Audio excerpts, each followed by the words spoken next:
Mpenyu wangu ndakakura ndichitambudzika kubva 2010 ndaiyamwiwa nezvidhoma. Ndaitobuda mukaka ndichishandiswa zvaiva zvokuti ndoita kunga ndakarara nemurume. Ndakanetseka kwemakore akawanda, zvinhu zvaingoitika.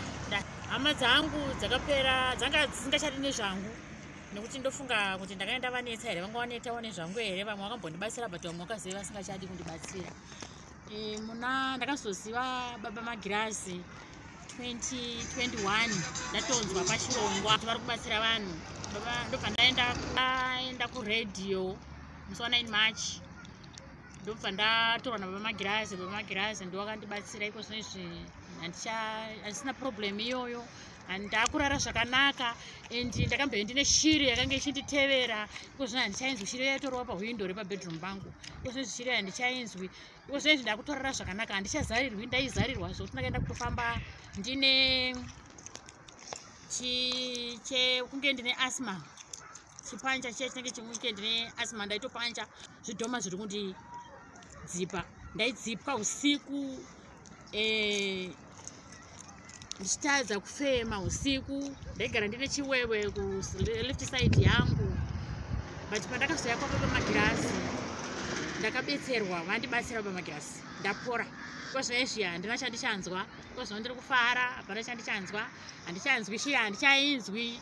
And iko zvino kuzarirwa handichazarirwi. Ndatovawo munhu ari right. Iko zvinezvi ndamunhu ari right. Ndakutorera kunge kamwana kadiki kanoti kana kagezo kanobva karara kuti ndine 4 years. Ndaive ne 4 years ndichitambudzika. Ndaiona baba vangu vachiuya vachindirova. Vana muchembera anga akafanana nagogo. Vaiuya vachindirova nenyoka. Vane nyoka iyi vachindirova, but ndakazobetserwa pano pababa magirazi zvakapera. Baba vangu vakafa. Ndaivaona vachiuya vakafa vachibva nekumba kusaidi kwagogo. Ndanga ndane 4 years ndichitambudzika. Esino zvandichatombooneka cheguta. Ndine 14 years. Apa ndakunzwa zviri right manje. Ndofara. Ndoda kutiwo ndotendawo baba magirazi vakandibatsira. Pandaitambudzika nguva yese ndanga ndisingazive kuti varoyi, kuti kune varoyi. Ndaisingazivi kuti kushandiswa nevaroyi. Vaichita zvese, vainditumira zvidhoma izvozvo, vandichivharira mbereko, kana kuroorwa chaiko, nhumbu dzangu dzichibva, ndaisingazivi kuti varoyi. Asi pandakazotorwa nababa magirazi, iko zvinezvi ndakuziva kuti kune chinonzi muroyi chaindishandisa, vanhu vaindishandisa, vari vaindishandisa.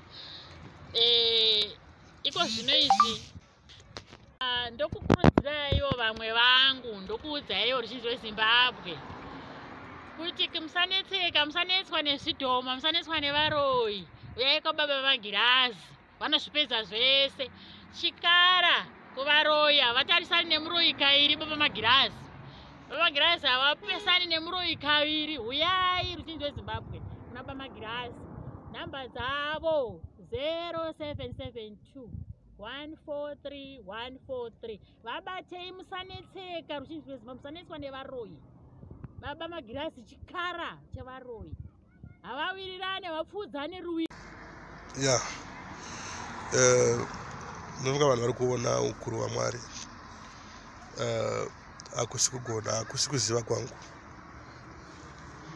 Hatina chedu. Mbiri haisi yangu, mbiri ndeyababa. Saka ndinongoti vanhu vakasununguka kuuya pamuzinda wengirosi tisangane pano patiri paLusaga. Nyika yakasarudzwa neMweya Mutsvene kuti vanhu vange vachinunurwa mumatambudziko akasiyana siyana. Saka vazhinji vanenge vada kuziva kuti baba magirazi ndiani. Baba magirazi mutumwa, akatumwa chete mubasa raMwari.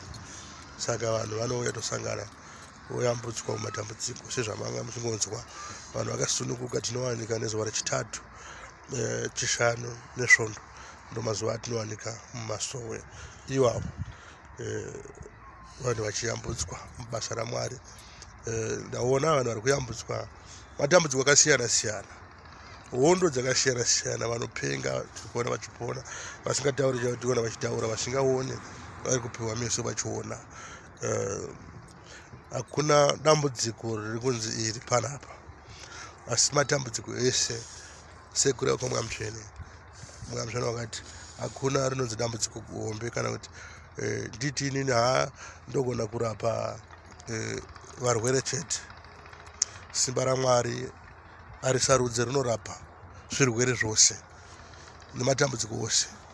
Saka vakaremerwa ndinoti uyai tisangane nechiremba, kushandiswa kuitwa vakadzi nezvikwambo, kuitwa varume nezvikwambo, mabasa chaiwo.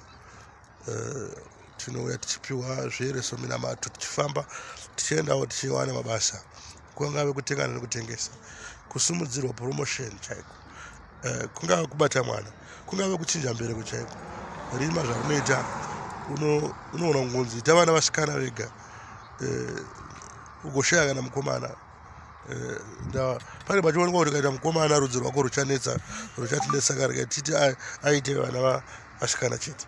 Saka zvese izvo tinouya tichipiwa kumwamtsvene tichinjwa mbereko zvinoitwa izvozvo. Saka kunyange vakarasiswa, kunyange vanoda kudzokedzana, zvese izvozvo zvinoitwa panzvimbo pano nemwamtsvene. Saka changu chandinokwanisa kutaura chekuti uyai muzvionere, regai kutaura muri kure, regai kupopota muri kure, regai kutuka muri kure, uyai mutuke muri pano, uyai mutende muri pano, uyai murambe muri pano. Ndo mashoko angu andinotaura ndichiti uyai pano.